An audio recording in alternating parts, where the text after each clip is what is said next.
عليو عدانكيو عقلكيو بلوكي شنطا قسكو علالتي وش لقو عدادي نبت لقو عويسي وش لقو عدادي نبت لقو عويسي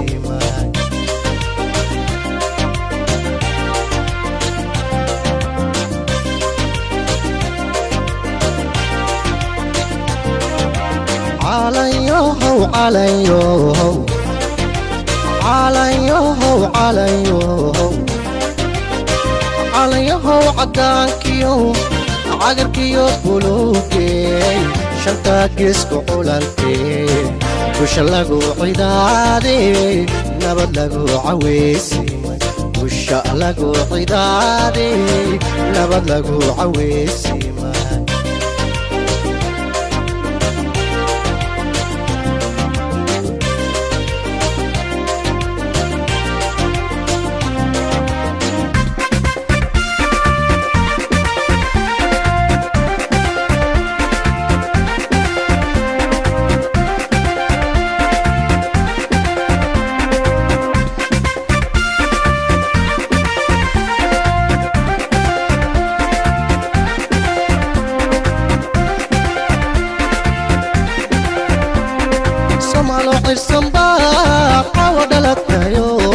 فرحاديقو عبتو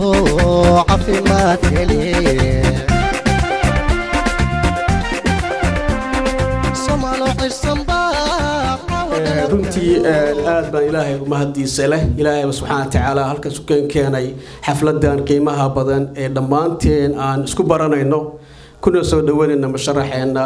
dowlad goboleedka Puntland State Mr. Professor Cabdirasaaq Janagale dhamaantiin haweenka culimada odayaasha dhaqanka intaba siyaasiyiinta waxa la soo dhawaada waxa raba xafladina aan sideeda aan ku bilaabano waxaan ku soo dhaweynayaa anoo hadalkayga badinaynin ugu horeen Colonel Hussein Abdullahi Caatiye madaxda qiimaha leh ee inoo timid ee soo siyaaratay ee ina kamid ahayd haddana ina ku soo noqotay waxaan leeyahay soo dhawaad ha soo dhawaado magaaladaadii baa timid dadkaagii baad u timid waa ku soo dhaweynaynaa marka u horeysa arintaa uu ku yimid odaygu aan gacan ku siino haday dhaqaale noqoto haday niyad noqoto haday cod noqoto haday taakule noqoto intaba inaan gacan ku siino baa aniga ila haboon hadaan reer siyaasad lahay waxaan mahad u celinayaa inta ka soo qayb gashay iyo intii nagu casuumtay intii abaabashayda waxaan aad kale oo nagu faraxsanahay caawa Dr. Cabdirasaaq Cabdullaahi Jaamac oo walaalihii ila dhashay maahan qof aan uga aqoon badanahay ay yartahay marka magaaladaana asaga igu soo dhaweeyay asaga idajiyay muddo hadda 37 sano ku dhowna waa isnaqaan oo wada shaqeyn jirnayba marka Dr. Cabdirasaaq waxaan rajaynayaa horta anigu aadan si gooniyo ugu saxag jiri lahaa inuu ila ku guuleeyo jagada uu u ordayo waxaan qabaa nin ka bixi kara inuu yahay nin aqoon dheeraad ah u leh aqoontiisa iyo dabeecadiisa iyo maamulkiisa nin guda kara inuu yahay nin aqoonteen la waaya waa xaqiiqdii markan ka hadlo marka aad iyo aad baan ugu bogaadinayaa waxaan rajaynayaa ilaahay inuu ku guuleeyo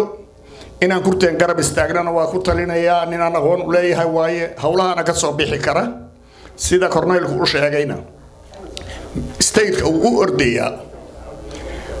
waa state dowladnimada Soomaaliyeed iyo midnimada Soomaaliyeed iyo jiritaanka Soomaaliyeed fura u ah furana waligeed u ahay dhamaantiin wayna salaamayaa dadka shirkay yibi oo cid kasta leh aqoonyahan leh odayaal leh gabdho leh cid kasta leh dhamaan sida xafladda iyo dadka soo agaasimay waxaan salaamayaa Cabdirasaaq Janagale waa nin la og yahay oo la yaqaan wixii soo qabtay oo waxyaalihii uu soo qabtay hadday intuu dad gargaaray ama community ahaan ku gargaaray ama يعني ماشي إنه شغلنا كجرجارنا واحد الحساب كرمها marka reer siyaal haddii aanu nahay annagu cabdirisaaq ahaan janna gali waa ku soo dhaweynay waxaan ku leenahay ilaahay ha kula garab galo rabbigay ha kula garab galo xilkaa aad doonatay bulsho qala hanoolate kulehe qaar wuxuu ku leeyahay bilan wax xoogaa wixii waa ilaawo bulsho dilila billah bulsho waa maasantii runtii cabdirisaaq aad iyo aad aan faraxsanahay waana soo dhaweynaynaa himada uu leeyahay kaliya ma musharax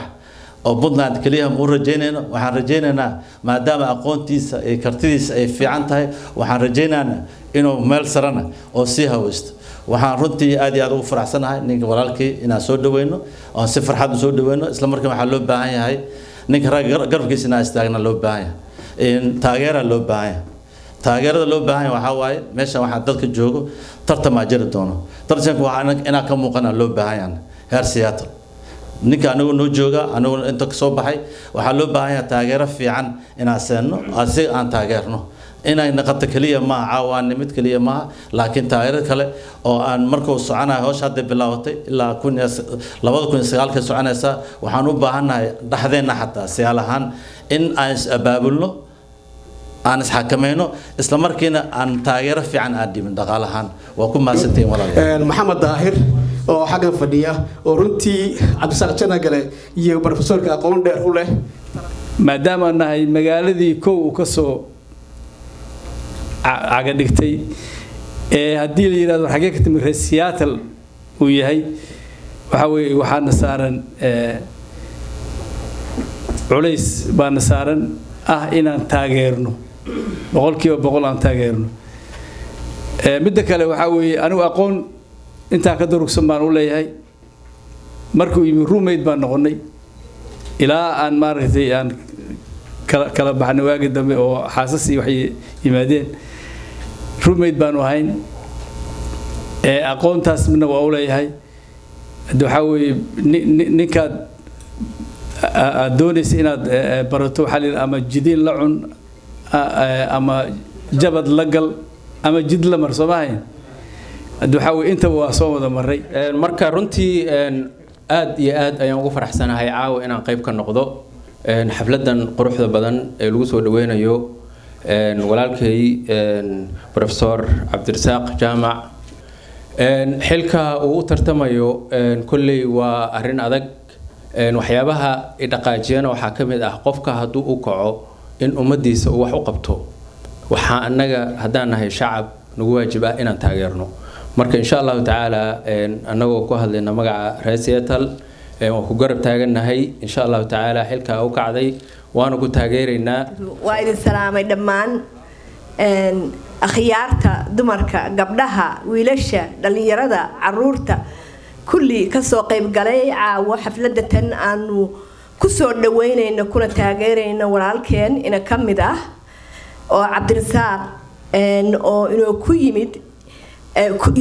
ku soo fool yeeshay magaaladiisa uu isagu lahaa ee aan ahayn magaalo cusub iyo dad cusub midna horta marka ugu horeysa Cabdirisaaq waxaan rabaa inaan guddoonsiiyo qalinkan quruxda badan anu ma sameyn qalinka laakiin waa igu soo dhacday inaan hadiyad ku siiyo markaan boorsadaydi baarayna waxaan helay qalin ujeedada aan ka leeyahayna waxa weeye waxaan u baahanahay qalin xaq qora waxaan aaminsanahay anigu qof ahaan bulshada Puntland badideedna aaminsan tahay boqoradeedu aaminsan yihiin suldaamadeedu aaminsan yihiin islaamadeedu aaminsan yihiin wiilkeedu aaminsan yahay gabadheeduna aaminsan tahay in ay tahay time loo baahan yahay isbedel xaqi inuu dhaco wixii taageero aad u baahan tahayna من سلطان إلى بقر إلى رئيس إلى مد والبلغولة قربتاقية إسبدل كي عافمات كقبي اللوبة هنا إن أد نقرأ السماء نكرة جوين هاي وحنا نقولها هاي هم بليما وكود عينيا إن لا يهوش كل فضو ده يو واتقبل دون تاعي مبروك بنقولها هاي إن أتصاب حداي أد أصاب حداي إن أد وقت جاء أدونا قادته والسلام عليكم. sida hogasha roobka dhul haraadsanaa ku habeensato heegaale bari hurdiye sanaag halka mudug ku taal hareeraha nugaal sool habeenkii miray dadku hawlaan hoobaan gurteen aniguna habsami codka hiilka gala hagar kama gashee hambalyaan u dirayaa Cabdirasaaq waxaan leeyahay haradii qardho daadku halalac yiri dhulka haybada leh hawd iyo nugaal hooyada ku nool hilacba u baxay aniguna habsami codka hiilka gala hogaan dawladnimo hagar kama gashee professorka hambalyaan ku leeyahay mudane madaxweyne professor Cabdirasaaq jaamac kusoo dhow magaaladaadii janna gale waxaa farxad noo caawina halkan noogu timaado adoo weliba na weydiisanaya inaad musharax noo noqotid marka raalli baan kanaan ku leenahay anigoo ku hadlaya magaca gabdhaha magaalada siyaaro degan awalka ugu horeeya eraygan ku dhaaran jiray haddana alxamdulillah dad islaam baynu nahay ilaahay dadana shaahata baynu nahay oo waan idin imid farxad adabaan wadaa quraanka ilaahay baa loo akhrinayaa ina anzali iqrahan hawsha ka unkaya awoodana waxa iskale eebaheenna waayin amin wadadaha ilaahay inuu aqbalo malaa'iga ururay arrintaada ha iltiraan ifka kullibaanu qahayrkaagu abadan noqoy isha jinniga insiga cawrigayga naar yasimada adag albahaaba lagaga dhigay awoodana waxa iskale eebaheenna waayn amin wadadaha ilaahay inuu aqbalo saliga nabiga iyo dhammaan suuradaha quraan oo fataxan sugayahan saraya dibnaha oo santa aad qaada Suudaan baan ku darahaya subax khamiisada yahan sawdka dhiganaya ina fatax bay hor socoton ku soconaya oo saaka arrahmaan ayuhu saaciyaya intii sabixooyin bahan soo akhrinahaya oo saadirkan tuugi ducaan saa u shubahaya sida doonayso rabbiga ha ku saqiro samiicul basiir oo sahalna muradana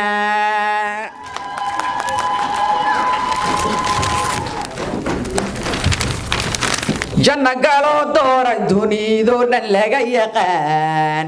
ilaahay dani ka yeelo damiinahayn deegaankeeni wacnaha doorashada u yimid inaanu dabaaldegnaha baan diyaaru nahay inaanu wada duubanaha baan diyaaru nahay inaan wada dooranaha baan diyaaru nahay daraja iyo sharafna rabbi daha kaga qaad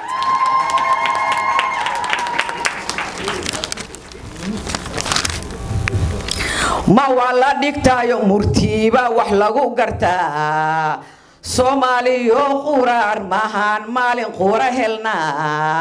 armaan deeqasheeni mataanisa armaan darartanka mahalna ma koosana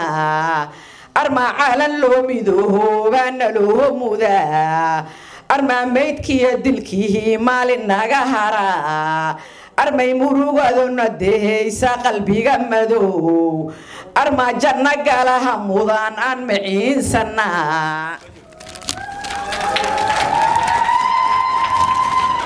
arma jannaha galaha mudan aan maciinsana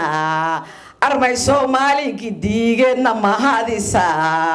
maqsuud noqonayo ducaadaydu meel martaa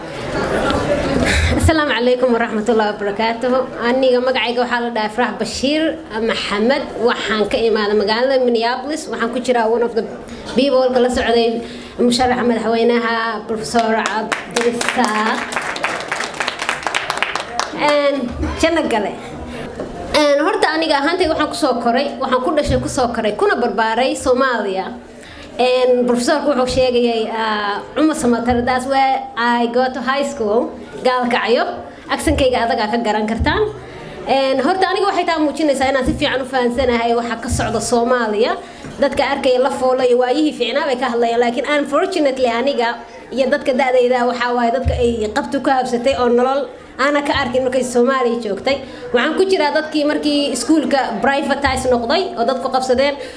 aan marka anagoo dhan sabool noqonay markii macallimiinta hadda lacagta bixin imtixaanka adoo ku jira la dhaaya ka bax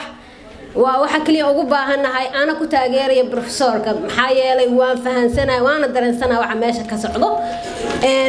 ma haysan education system especially dadka oo buurka faqiirka Soomaaliya joogo meel kasta and especially Puntland waxa la dhahayaa waa hooyadii Soomaaliya because of 1998 20 years ago waxay qabsadeen waxay ku tashteen founderskii inay dadka da'da yar inay wax u taraan oo qabtaan ka badbaadiyaan and still aniga kamida dadkii still aaminsan inaana wax fiican loo qabanin oo maalin kasta qarax dhacayo oo maalin kasta oo dhacayso wax barasho la'aan oo dadku gaajaysan yihiin aan madaxdaana si fiicnaanayso waxay noqoto meel oo ay noqoto wealth system-ka loogu kala tartamo oo dadkii shacabka la iloobo ama aha aniga badana ma ihi qofka waxaan sheego bad reality in la isku imaado waay waxaan naga sheegaynaa wax fiican laakiin reality ka socdo meel kasta Soomaaliya Puntland Soomaaliya meel kasta ay noqoto Soomaaliya kamida waxa ka socdo still waxa jirto baahi haday noqoto caafimaad haday noqoto education haday noqoto barakacayaal meel kasta joogaan marka qof yar qof baa wax ku dhacaya Facebook la soo gelinaa sawirkiisa waxa la dhahayaa hebel uu gaajisay waxa loo tiro dawladii meeday dawladdu maxay qabanaysaa shacabkan ayaga doorta shacabkay matalaya Soomahan soo shacabkii dadkii matalaya maxaa ku dhacay aamin annaga dooranay shaqaaleenooyin professorku markuu hadda madaxweyne noqdo waxaan aaminsanahay aniga shaqaale yahay waxaan aaminsanahay shaqadeeda inuu qabto laakiin ma ahan markii oo professorku intuu madax noqdo taasna ma waxaan u dooranayo waxay kamid tahay waxaan u dooranay because inuu saasamaynay baa ogaay aan ku taageersanahay markuu inuu soo qaato madax iska dhigo diyaarad qaato ingeyra anigana shacabkii hooyadii gabadhii umushii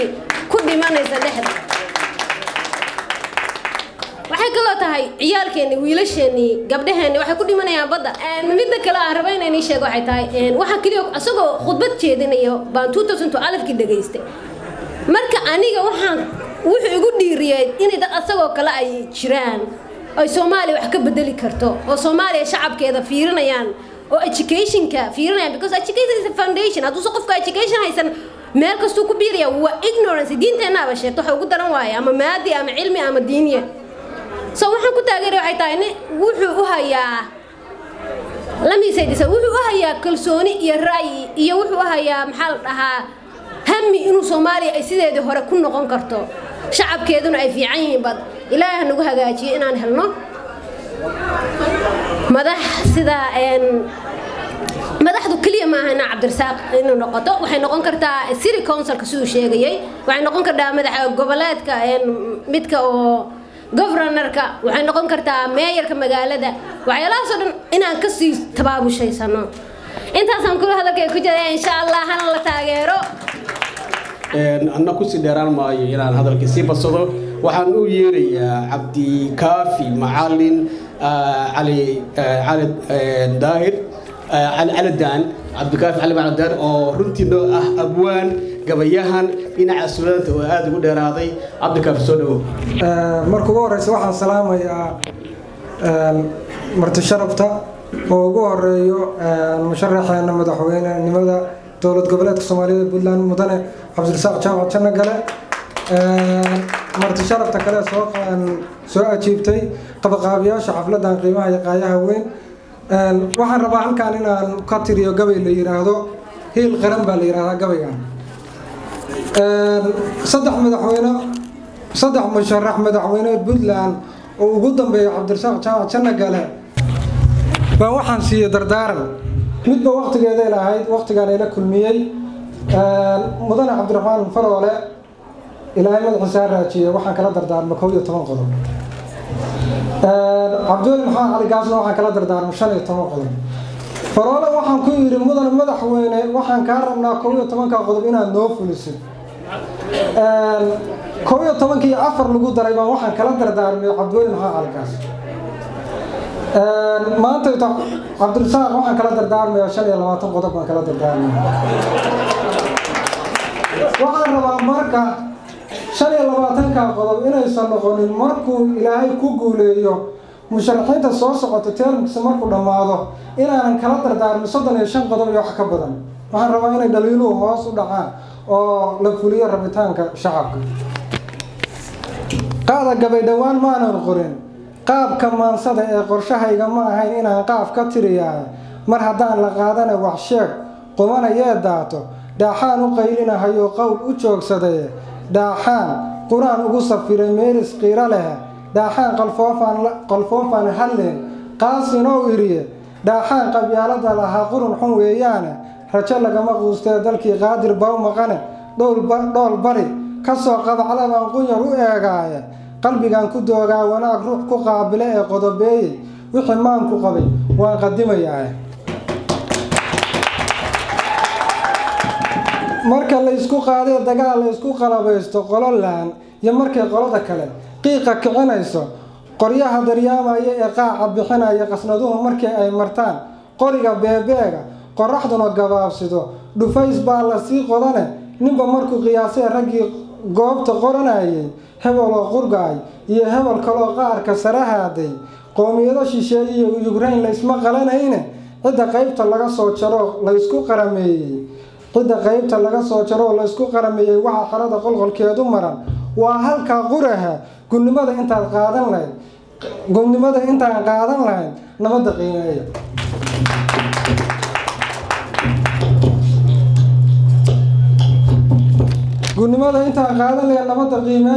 cid hadday isqardooftaan rag waa kiis qalloocsadee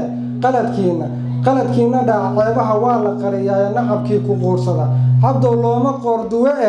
qaramada midoobiya igaad qabarka u sheegay waxaan beesha caalamka ogeysiinaynaa igaad iyo inta Soomaaliya danaysa laajada in la bedelaan u baahanahay oo lahaanshaha anagu aan dareennaa mas'uuliyadeedan aan qaadanaa waxaan geysanaa wadan qaran quwad aan la ridan ciidan qalabaysan dhulka qaniya beeraha la qodan qamadidoo beeran sumad quruxsan anagoo qabliyo hadal ko qiimaysan qayrkiisa marunbuu dalkan qaadayaan marine haddii keetin qoladiisa iyo gaalku qaabilayo muslimiinta qaar sheegto oo qaab xun baa jira qaaya weyna calankeena yaan geeska laga qaadin qaydadkeena yaan reero kale maadi noo qoranin haddii aynu kala qaybsanayaan qofna ogaanin nacfi qiimo male oo markaad quurtabaad garane qoondo xamar ka timid maalintaad kala qorshaynayso dowladda federaalka ahayd baa waxaa laga helay waa qoondo nin xil qaaday eedeeda qaad waana shay qorane intuu qalinku kaa leexan lahaa inay qadaa dhaantaan qarka bari qardhiyo reer sanaag qalanqashii dhuudo qaw iyo galgaliya kaymihii quruxda loo daayay qisaskii darwiishtiyo taleex oo ku qarowgeeda qaarigu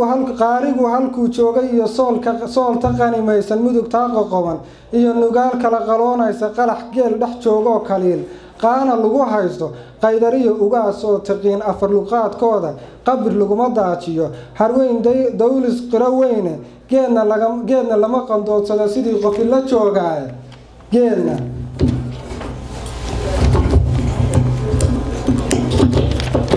geedna lama qandoodsado sidii qofi la joogaaye qarqarada ka dhowriya halkaad qootada u filayso inkastoon cid qiran cidina qarin qiilna loo bixiyey shilin hooyo laga qaaday bay qadar ku aadaan qalajiye kulay tahay waxbaa laga qorsheeyaa qaangaarka dhaqankaas noqday qoobka naga toogtay hanti qaranku leeyahay tolka ha ka qadaysiina qoladii gadoodiya sargaal lacagta ha u qaybin anaa bari xilkan soo qabtiyo qarashka ha u siinin kala qabadka labadiis qabsada ha uga qanac yeelin inaan midi qaraab tegin wixii qabada ha u raadin qosol iyo isyeelyeelka yaan maalka lagu qaadan yaa diyaarad qaaliya nugaal keliga kaa qaadin yaa diyaarad qaaliya nugaal keligaa kaa qaadin yaa qolyahana haystiyo igaad noo qunsuriyeyni safar bilaa qaneecaada yaan dood lagu qaban safar bilaa qaneecaada yaan dood lagu qabanin yaan carab waxay qaban lahayd qiil ka dhigan meesha qori waa halkiisii ayaan beenla nagu qaadan yaan badeeni qiimaha lahayd qolo ku noolaanin yaa kalluunka nimankaas qabsada baada laga qaadin yaan doonta naga quusaysaa naga khasaarooy daraatii ka horeysa ahayd markay doonta naga quusteen ayuu la badbaadin karay qadarta rabbiisa way jirtaa hablaheeni qiimaha lahaa qaayaha iyo muuqa hablihii midkeenii qariban qaadayee kabayay hablihii ciyaalada qurxoon noo qulqulinayay hablihii khasaariyo xumaan naga quweynayay qowsaradeennaa kuufsaday qoraxda oo dheere qofna looma dilo maalintay qaali mudataaye qabiil oma qareemiyo tolkii haybta loo qoree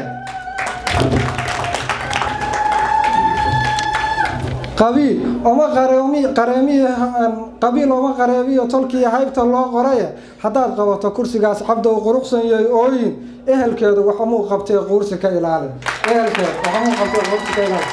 aad baad u mahadsantihiin dhammaantiin salaama waa hagaag waxaad moodaa in insha allah in indhaha lasoo taagayo aqoon dheer iyo waxaad moodaa iyo aqoon-yahano iyo siyaasiyiin iyo culimo intaba waa hadalka waa ka bogateen haddana waxaan rabaa inaan insha allah ku soo dhaweeyo horta cabdirasaaq professor cabdirasaaq jaamac Janagale waa kuma intii taqaana reer Siyaalo waa taqaana intaan aqoonin waxaan rabaa insha allah qeybaha kalena isaga ku dari doona iyo backgroundkiisaba cabdirasaaq maxamed jaamac Janagale runtii waa aqoon-yahan Soomaaliyeed kana soo baxay jaamacadda Soomaaliya la foole ka ahaa macallin jaamacadaha kale ee Mareykanka iyo qaybo kale oo international community-ga ka soo shaqeeyay waxaan doonayaa cabdirasaaq insha allah inuu ka soo shaqeeyo xataa Puntland oo ka ahaa CEO lead development and research foundation Puntland maamul goboleedka Garowe oo ka qayb weyn ka soo qaatay hadaba waxaan doonayaa idinka oo runtii qaybtiina su'aalaha dib noogu dhigi doona cashadana ay ka dambeyn doonto markuu professorka insha Allah oo mataqaana hadalkiisa iyo hindihiisa iyo hamigiisa noo soo gudbiyo waxaan doonayaa inaan lagu kala tagin oo cashadana qaybteeda aad nagu qiimeysaan waxaan ku soo dhaweynayaa musharaxa dowlad goboleedka Puntland State Professor Cabdirasaaq Jaamac Janagale. السلام عليكم ورحمة الله وبركاته. مرنا بمقياس كرتان سيدا أن أغفر أحسن هاي سو دوينتين. أنا أقول مركز تفيلي إن يساعد عيسو. وحيابها يفرح قليه وحاكم ذا. waagaan wadankan imid oo uu ka sheekeynayay Maxamed waxaan u maleynayaa 13 qofood baan magaalada ku joognay kadibna waxaan noo soo bilowday ilaahay inuu dadkayga noo keeno ilaa ay hadda aan gaaray inaan city councilada iyo board commissionska iyo aan u tartamayno kolka waa wax aad ilaahay ee loogu mahadnaqo in ilaahay halkaan nagu amaansaday runtii waxaan oran lahaa dadkii halkaan yiri baa yiri xamdi intay tiri malayn ma ay ka badan inaan oranayo iyo raggii ugu horeeyay horta waa markii ugu horeysay korneelka saddex dhardhaar iyo waxbuu ka sheekeynayay 17 baa ku agtaa laga helo waxaan u gudbayaa waxyaabaha igu dhaliyay in aan anugu cararo siyaasadda dalkii baan waxaan soo joogay sanad iyo bar ururkan laga sheekeynayay baan waxaan u geeyay bal inta ka dhiman oo markaa isleeyahay waa muhiim in aan dadkii aan gaarsiiyo waxaan samayn jiray dialogue workshops oo aan u samayn jirnay wasaaradaha xildhibaanada ururada bulshada ardada jaamacadaha aan u samayn jirnay waxay ahayd democratization maxaa naga khaldan maxaa 19 sano halkaan istaajiyay maxaa khaldan oo ansaxnaa waxaa noo soo baxay debate-kaas socon jiray ee waqtiga lahaa ee researchiga ahaa in haba yaraatee shacab ka fiican shacabka reer Puntland uusan jirin indhahaygana waa ku soo arkay mar haddayna shacabkii ka imaan oo shacabku uu yahay shacab dawlad ku nool oo nidaam doona waxaan isiri maxaa khaldan oo kale waan baaray waxaan noo soo baxay mid kaliya noo soo baxday waxaan noo soo baxay waxay ahayd in haba yaraatee aan la isku dayin in mandate-kii constitution-ka ama dastuurka noogu qoraa siduu ahaa loo fuliyo taas ayaa noo soo baxday rabitaan la'aan lack of commitment okay halkaa markay marayso waxaan la aadnay meel kasta oo aan la aadi karno in waxaanu ay socdaan waxa soconaya muxuu yahay Puntland waxaa lagu aasaasay gentleman agreement 1998 hal baa markaa ay u muuqatay oo Soomaaliya oo dhan baaba'sanayd in qabiil wax lagu qaybsado laakiin charterku wuxuu qorayay in 3 sano gudahood looga baxo oo shacabka dib loogu cesho awoodda dawladda 20 sano ay maraysaa caawa wax badan wadanku waa qabsoomay laakiin marka la eego dawladii waxa ay ku horumarto rugniyaadkii ay dawlad ku hormari jirtay ama ku hormari kartay baa meesha ka maqan Soomaaliya markii ay dumaysay intaas oo jaamacadood baa ku yaalay Afrikada dawladaha madow ugu xoog badan baa ku jirnay wadanka saddexaad baan ahay warshadaha iyagu waa shaqeynayeen oo annaga soo saareenay refinery-ga iyo sugar-ka iyo wax yagii isku filaasho saraan gaar maxaa khaldamay waxa khaldamay waxa weeye fundamentalist certain ah oo muhiim ah oo dawladdu ay ku jiri karto ama ku hormari karto baa meesha ka maqan maxay yihiin ko rule of law anugu ma aan qabo inaan ka aqoon badnahay 20 sano raggii Puntland soo hayay kama dad jeceli kama tol jeceli kama muwaadasani laakiin waxaan ogaaday waxa khaldan in uu yahay sharcigii hooseeya oo qofku sareeyo haddii uu sharcigu hooseeyo qofka bini aadanka caawa Obama hadduu ka noqdo ama ninka dadka ugu shariifsan uu ka noqdo sharcigu hadduu hooseeyo shaydaan baa kula tagaya wixii waad khaldaysaa corruption-kii waa saa'idaya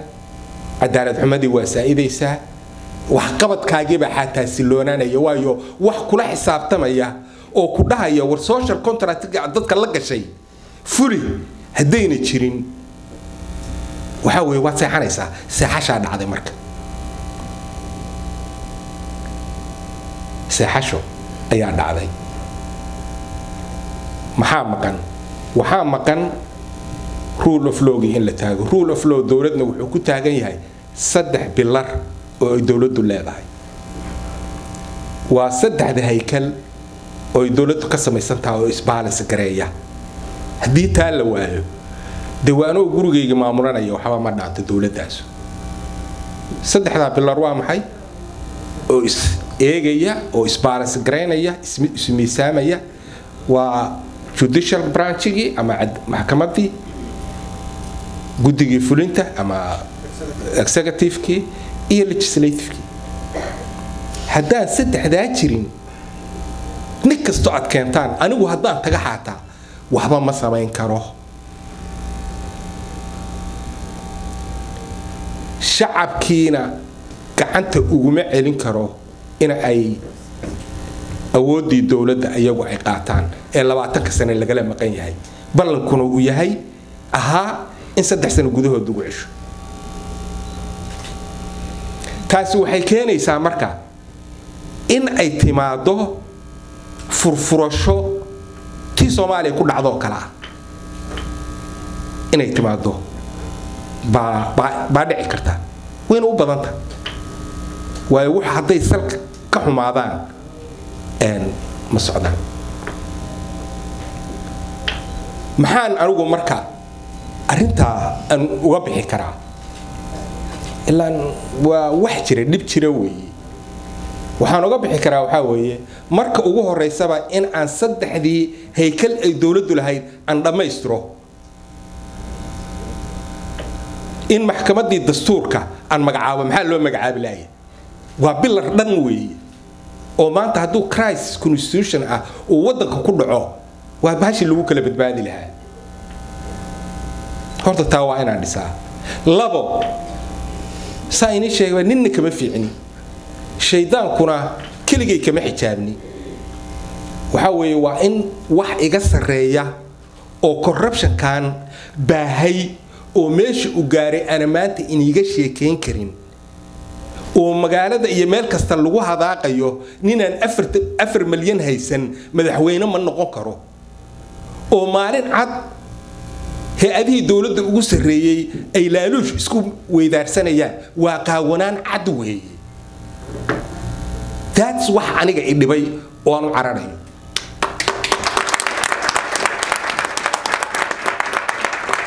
maxaa uga badbaadi karaa maadaama aan rakaa ka fiicnayn oo ay dhici karta xataa inay iga salaad badan yihiin oo iga soon badan yihiin oo iga sadqa bixin waxaan uga bixi karaa aniga oo sharciga ka hooseeya oo sharcigu iga sareeyo constitutional court waa magacaabaya commissioner anti corruption sarna waa magacaabaya independent oo legally financially independent iga termkayga iga sareeya haddaan dambi geysto ama xukuumaddaas ay wax dhacdana maxkamad soo taagi kara haddaanan intaas samaynin 3 bilood ugu horeeya daadkaas baa i qaadaya nin walba ma dhaasamay buu isla laakiin daadkii baa la tagay 20 sano waa maraysay mid waata democratization war shacabka marka uu asagu u leeyahay awoodda oo tuulada iyo degmada ninka minishiib iyo city councilka uu asagu soo dooranayo tuulada ugu shishaysa hadduu joogo ee bariga salka iyo sooltan ugu shishaysa ninkaas inuu asagu leeyahay dawladdaas buu is og yahay waayo asagaa doortay asagaa maamula laakiin hadduusan asagu dooran garaw waa laga maamulaa oo garaw uu fiiranaya isaga cashuurta iska qaadi maayo wax isu qaban maayo wax doonan maayo nin meel wax ka sugaya ayuu noqonayaa kolka waa in shacabka dib loogu ceshaa hogaankii siyaasadda dalka meel kasta ay tahayba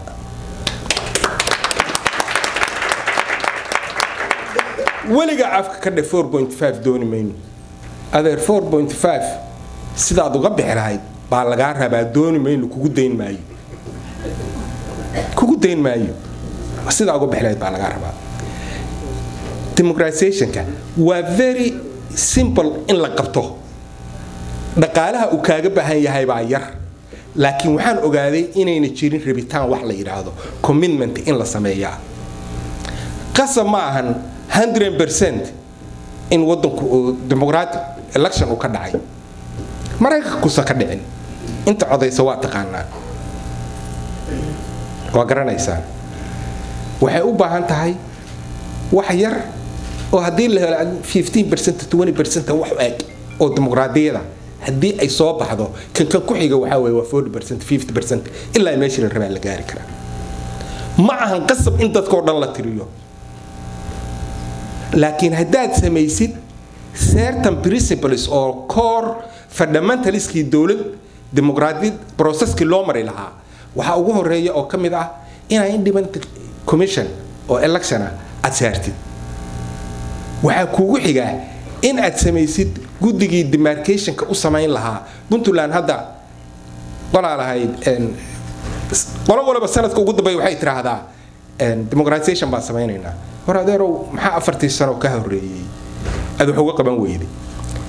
in aad samaysid demarcation goboladii waxa xasuustaanoo Puntland 5 gobol iyo degmay ahay maanta waa 9 gobol macnaha way isku dhex qasantaa gobolka bariyaha 3 gobol ah demarcation in loo sameeyo is very important tuulooyinka laga districtska laga magacaabay waxaad u baahantahay inaad xuduudinta u samaysid si aynan ayagu isugu dhicin oo si konsoladooda isugu dhicin oo aad shida ugu keenin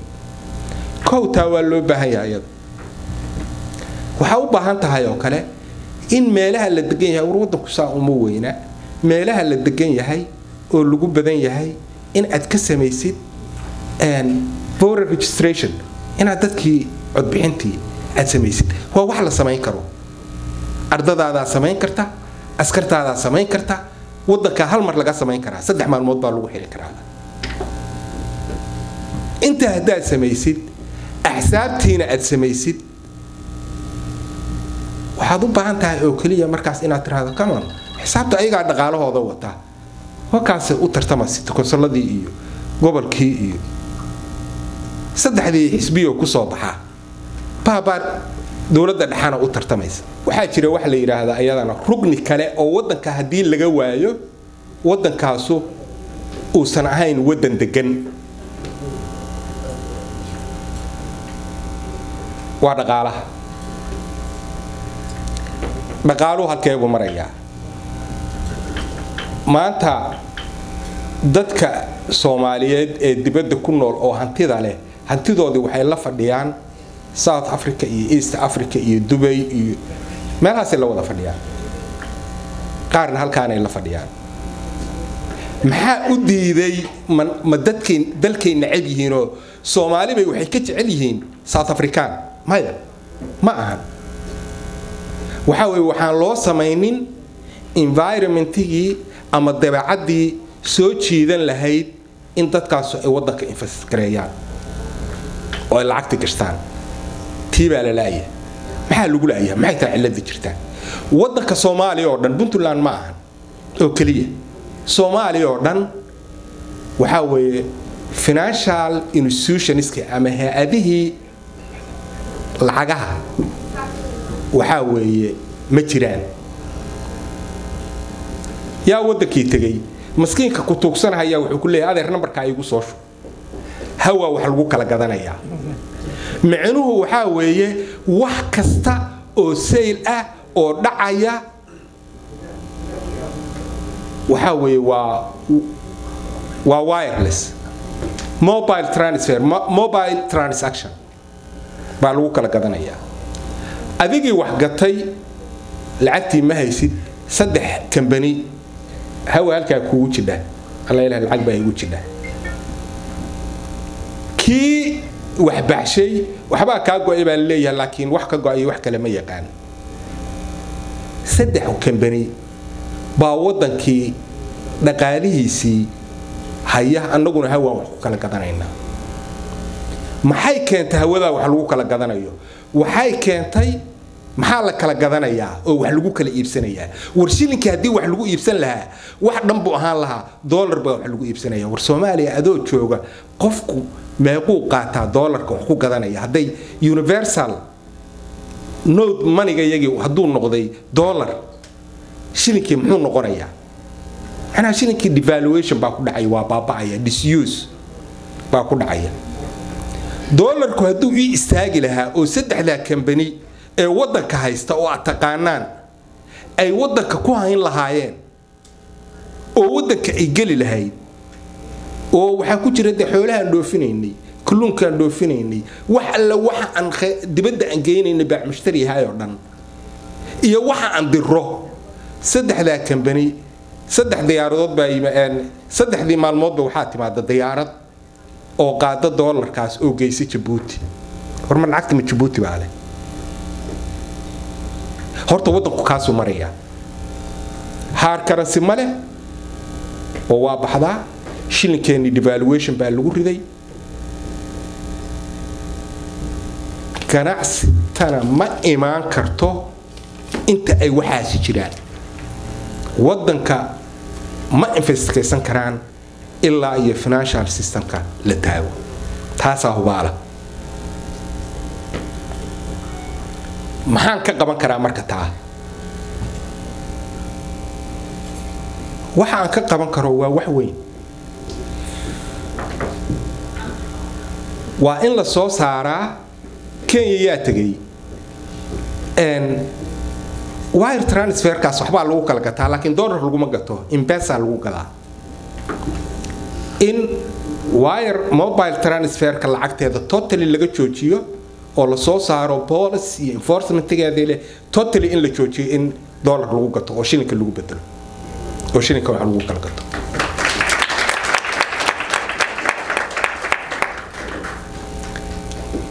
bangiga dhexe ee Puntland bangi dhexe ku yaala in bangiga dhexe ee Puntland ee aan hadda sidii la rabay aan u shaqeynin in uu noqdo bangigii dhexe ee dawladda gobolladoo dhan laga fidiyo wiilasha badda ku dhacayo masaakiinta ah oo shaqada waayana ay ka shaqeystaan branchka degmooyinka iyo gobollada in hard currency-ga division of hard currency bankigaas laga sameeyo oo halkaas ganacsato ay akaankooda iyo hard currency-gooda ay ku shubtaan ayagaa iskale xataa dawladdu ka fiirin mayso just make sure inay wax ku gadaan waddankana soo gashaan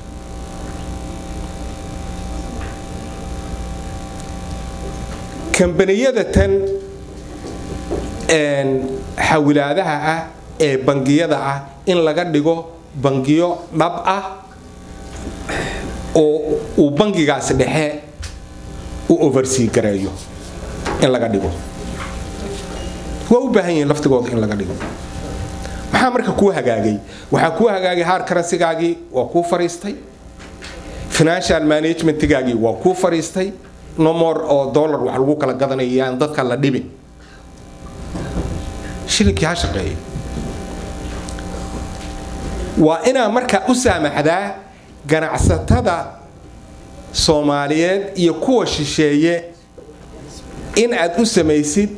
policy attract gareynaya ama soo jiidanaya inay maalgashiga sameeyaan waa inaad dhulkii samaysaa waa inaad canshuur dhaaf u samaysaa warshadaha yaryarka inaad tiraahdo iyo equipment-ga mashiinada waaweyn oo dhan waa free sababta shaqay abuuraya taasu waa dhanka dhaqaalaha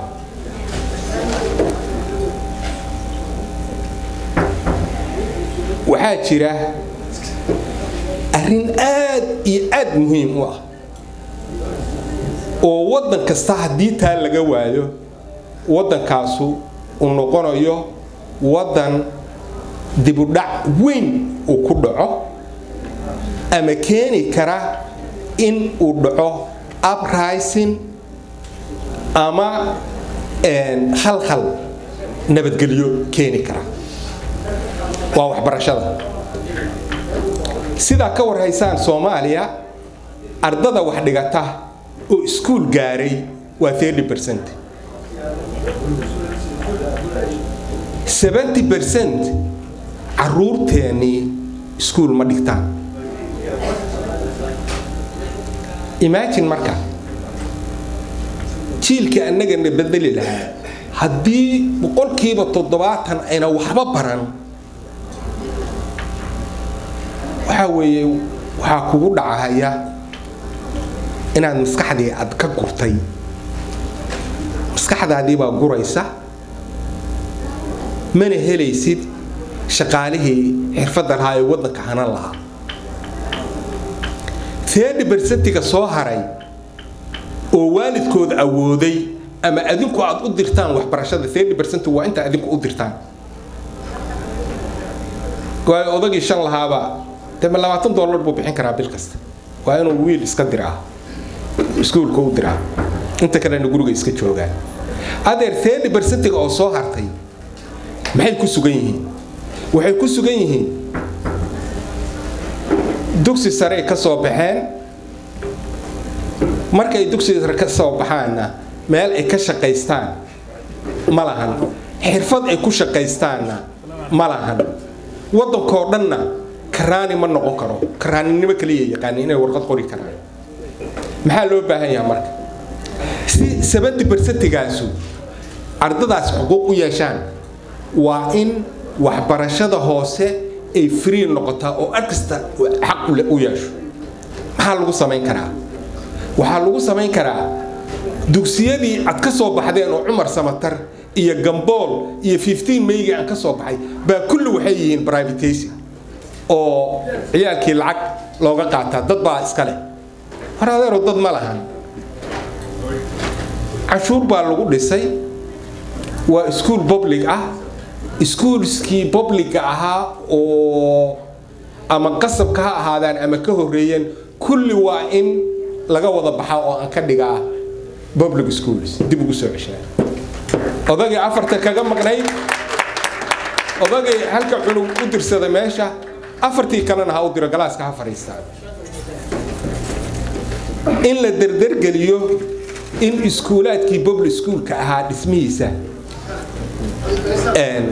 la sameeyo oo la dhiso dad baa waxay ku leeyihiin dhaqaalaha halkee ka keenaysaa waxaan soo celinayaa barnaamijkii uu Maxamed Daahir ka sheekeynayay oo ahaa dhalinyarada high schoolka ka soo baxda in ay national service 1 year maraan ayagoo gurigooda jooga kii burtun la joogay burtun lu joogaya high schoolka oday dugsigii hoose iyo kii dhexe maxaa dawladdu u soo haray dawladdu waxa u soo haray dugsigii sare ma dugsi sare cashuurtooda la bixin waayay dawladdu waa inay bixisaa dugsiga sare macallimiintiisa then waa soo noqonaysaa waayo haddaadan invest garayn mustaqbalkii berri adeer berriba gaari maysid adoo waa yeelay kugu tumanayaan kuwaas haddaad badbaadin weydo waxaa jira ardada jaamacadaha ka soo baxa anigu Puntland baa arkay xamarna waa iga soo wacan kuwa jooga oo shaqo raadisa wallaahi dhakhaatiir baa soo wacda been inaa inii sheegay aan shaqo haysan waa in la sameeyaa apprenticeship program oo ah dawladda iyo ganacsatayaasha in ay ardayga jaamacadda inta uu ku jiro uu sanad apprenticeship ah uu ku sameeyaa ama hay'ad ama wasaarad ama hay'ad ganacsiya inuu ku sameeyo ninkaasi wuxuu ku dhiiranayaa ardaygaasi in uu wuxuu soo bartay uu si practical ah uga shaqaysto haddii uu xataa shaqada ay ka dhammaato wuxuu heli karaa farsamad uu asagu wax ku abuurto oo skillskii uu ku shaqaysan lahaa wuu haystaa laakiin marka ardaygu intuu soo baxo 2 sano uu wax waayo dee waxaa lagu leeyahay biyaha iyo laga raadiyo iyo magafi waana intaas lagu soo dhintay been inii sheegi maayo xafladii iigu xigtay ilaa iyo 10 wiil oo dhakhaatiir ku jiraan oo veterinaries ku jiraan baa ila joogtay oo aan garaw uga soo tagay baa joogtay oo soo galo Mexico ka soo galay taasaa nagu dhacaysa wax la dhayirsan karana ma aha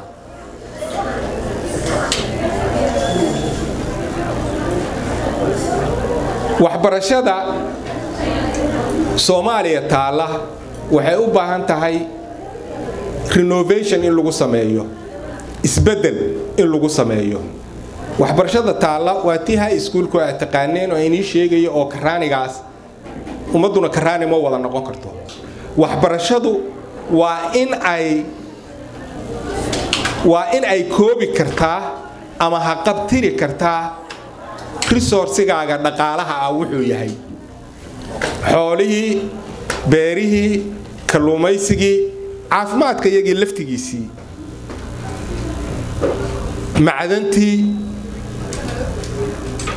geologigii kaarbatinkii looxqorihii makaanikii waa in uu waxaas baa waxtar ah oo iskil u ah caruurtii dugsiga ka soo baxayay marka waa in loo bedelaa iskuulaadkan dugsiga sare oo caadiga ah si tartiiba loogu bedelo schools vocational schools ah oo ardaygu hadduu soo baxo aan kaaga baahnayn xataa inaad shaqo siisid hadduu kalluumaysi soo bartay kalluumaysigiisii asagaa wixiisa qabsanaya hadduu soo bartay veterinary asagaa veterinary xoolihii dadka wax u dhabiibay laayihiinba dadkii baaba u baahanba gaarigiisu halkaas wataayo daawadiisu wataa iyo cirbadihiisa waa nin shaqaysanaya haddaan taa la samaynin adeer ma wada noqon karno karaani arrintaasna waa mid iga go'an meel kastoo aan u galaba inaan sameeyo ganacsatadiinnuna la timaado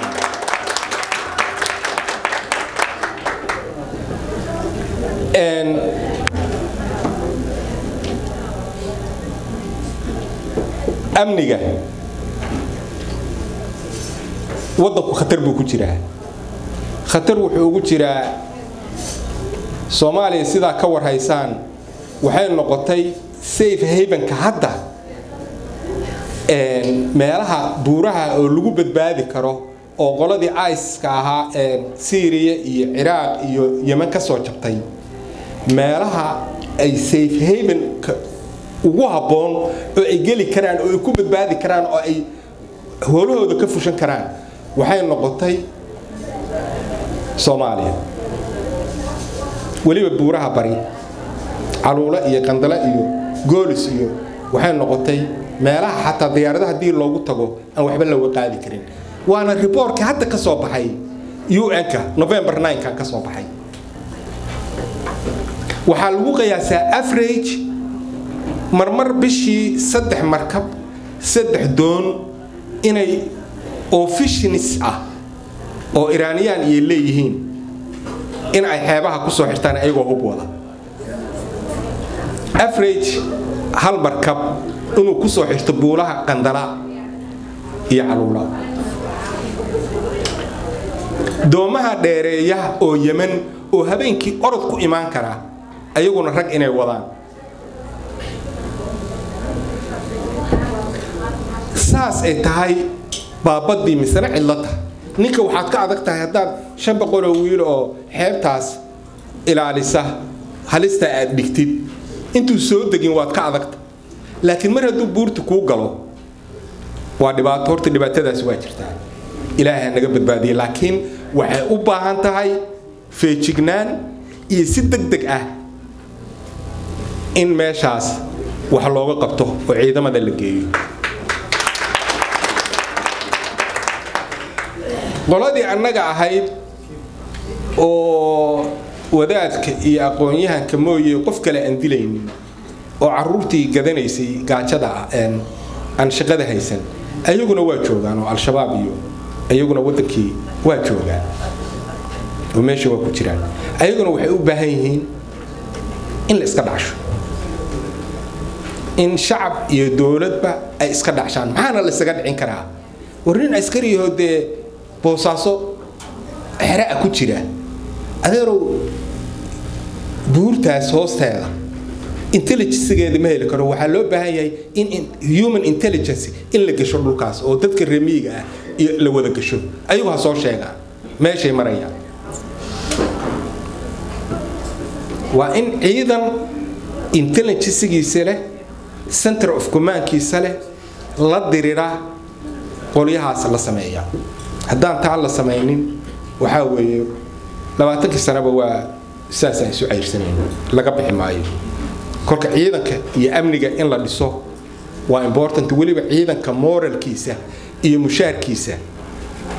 wuxuu ku xiran yahay mushaarkiisa inaad mushaarkiisana bisha kowdeeda siisid agabkiisana u dhamaystirtid waxbarashadiisa aqoomeedna ay continuous noqoto baa u baahanta arma maxay meesha u taalaa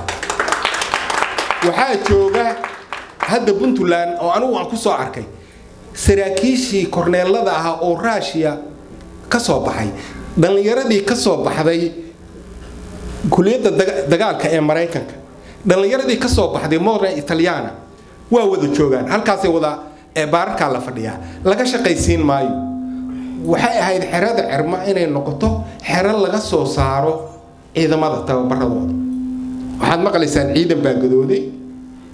ciidan baa saara mariyo waa calas baan wadanahay ciidanka waxaa lagu magacaabaa ninka wata ciidanka Khadar ciidanka Maxamed ciidanka Yuusuf dowladna kama amar qaataan kaas saddexda bilood markay raashinka waayeen ama mushaarka waayeen meelaha deynka uga soo qaaday ba chief of commander ka waa kaas hadduu kugu gadoodo boqolku watay waa la gadoodaya saas dowlad kuma shaqeyso waa inaad hanataa ciidanka waa inaad hadataa systemkii uu ku shaqeynayay oo center of command kiina iyo kala dambeyntii iyo anshixiina in ay yeeshaan xerooyinkiina waa noo yaalaan raggiina waa joogaa aqoontiina waa taallaa laakiin waa laga hurdaa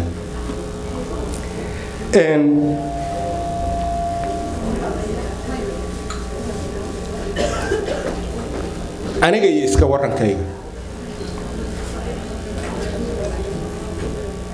waxaan ka hadlahayay waxbaan la dirirayaa corruption kolka dad badan baa waxay is leeyihiin oo muxuu cararayaa hadduusan xildhibaano lacag siinin adeer corruption marka adigii wax qaban lahaa oo mas'uulka ahaa marka aad 3 milyan iyo 2 milyan iyo waxay noqotaba adigu aad isku soo saarto aad ku korrupti karaysa baarlamaankii corruption ka alla diriraysa muxuu yahay adaaba bilaabayba maxaa la diriraysaa marka waa mid tan labaad ilaahay muxuu ka yiri corruption waa fawdo waa dambi waa dad shacbi ah ilaan golaha shacabku wuxuu mathalaa shacabka waa dad shacaba ka been sheeg oo gado ninkoodii aakhira halkee aadaysaa horta anigu ma arrabo inaan corruption ama xildhibaan aan lacag siiyo aashuunna ku addiin maayo tartamadii waxaan arki jiray dad hoos loola hadlo oo macnaha jeebka laga hadlo shacabka lama hadli jirinba laakiin anigu hadda waxaan rabaa shacabku wax ay leeyihiin inaan tuso inaan isimadaydi u tago oo aan wada maro oo u sheego waxa jira iyo waxaanu inayna sax ahayn allana raalli ka ahayn inaan ururadii bulshada aan maro jaamacadiha aan maro aan u sheego intaas inaan isimada ka baryo adeerayaal awowayaal waddankan adinkaan dhisay adinkaan inugu joognaaye nin khayr qaba ka soo saara dadka laakiin mid waa ku dadaalayaa waxaan ku dadaalayaa nin waa soo saaran kartaa Soomaa haddaan rabo Maxamed Cusmaan inuu yahay nin wanaagsan inuu yahay nin muwaadina ka fayo corruption kaas iyo xumaan inuu yahay nin aan isku siyaasad iyo isku aqli aan nahay waxay igu tahay inaan ninka anigu aan kalkaalo si u soo bixi lahaa ninkaas si uga soo bixi lahaa intaas kale inaan ku dadaalo wax waa ku bixinaya laaluush ma aan taas nin baad soo saaranaysa xafladiisaan ha qabsado raggiisa ha maamusho adigu wada shaqeeya nin waa soo saari kartaa laakiin laaluush nin la soo saaray oo shacabkay baan u shaqeynaya inta ku dhaartay adigana laaluush ka qaadaya ilaahay iga koriyo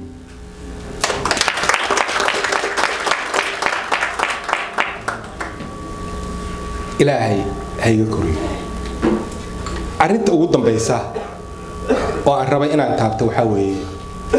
federalism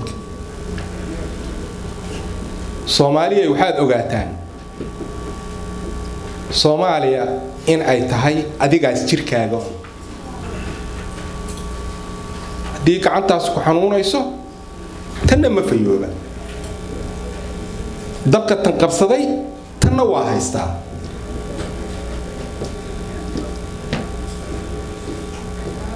Puntland waa hooyadii Soomaaliya la iskuma hayo halkaas inta samaysay bay tiri annagu Soomaali baan raadinaynaa ma oran waa go'aynaa ma oran wax soo gaareenna ayadaa ugu badnaa misna Soomaali bay raadinaysaa ilaahayna waa ku guuleysay haddii ilaahay igu guuleysiiyo dowladda federaalka iyo dowlad goboleedyada Soomaaliya sida ay tahay oo ugu wanaagsan oo proactive oo retroactive ahayn baa ula shaqeynaya waliba waxa iigu dhow kan dariskayga ah oo wadaagta nahay oo qayladiisa aan maqli kara saacadaas ba ugu roonaanaya oo galmudug iyo Somaliland waxa igu waajib ah inta aan u heelin karo inaan u heeliyo inta aqal shaqeyn kara inaan kula shaqeeyo arinta sool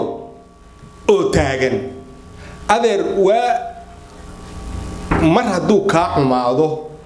hoggaanku dib buu leeyahay Abdullaahi Yuusuf Allah u naxariisto iyo cigaal labadaba waa dhinteen Allah u naxariisto labaduba madaxweyne ahaayeen xilligii ugu adkaana waa soo mareen haba yaraatee iskuma saqajaami jirin rag is yaqaana Soomaaliyeedna ku dheertahay baa iscilinaya laakiin hadda waxaa yimid dad aan dhaqankaas dawladnimo iyo muwaadinimo aan gaarsiisanayn adeer Soomaalidu uma baahna xabad kii ka dhintaba waa kiisi kale kii ka dhintaba waa kiisi kale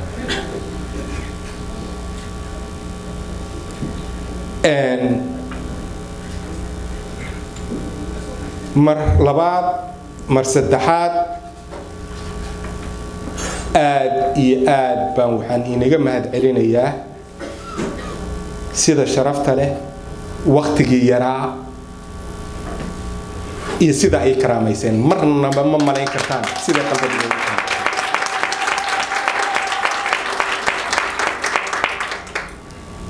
gabdhihii ka soo shaqeeyay iyo wiilashii ka soo shaqeeyay innaba uma abaagudi karo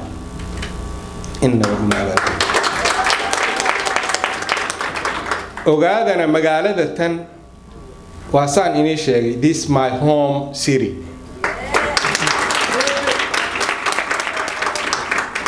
haddii aan maanta halkaa ku guulaysto guushu ma aha kursi la fariisto oo kaliya war haddii kii xataa aniga iga adkaaday uu qaato war fikradii aan wato saxda ahayd xataa waa wax dhan oon u tilmaamo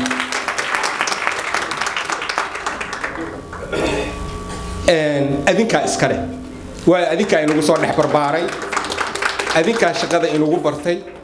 qofkii ugu horreeyay aan airport ka soo qaado anoo social worker oo international rescue committee wuxuu ahaa caawa guuleed iyo sucaad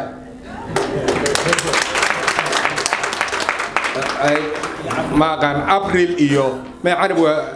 carab dheer waa ka dambeeyay groupka ku xigo kadibna gabadhayda iyo waxa ku xigay shukri iyo ma sha Allah macnaha dadkaas waa hadda dad jaamacada ka baxay way dadka ka sheekeynayo dadkaas aan ku soo barbaaray kolka waxa aan geysto wixii ii hagaaga wixii iga xumaada intaba waa adinka ugaaska ducadiisa Allah noo aqbalo ninkan waa nin ugaasa waa nin aan wada shaqayn jirnay safaaradda Mareykanka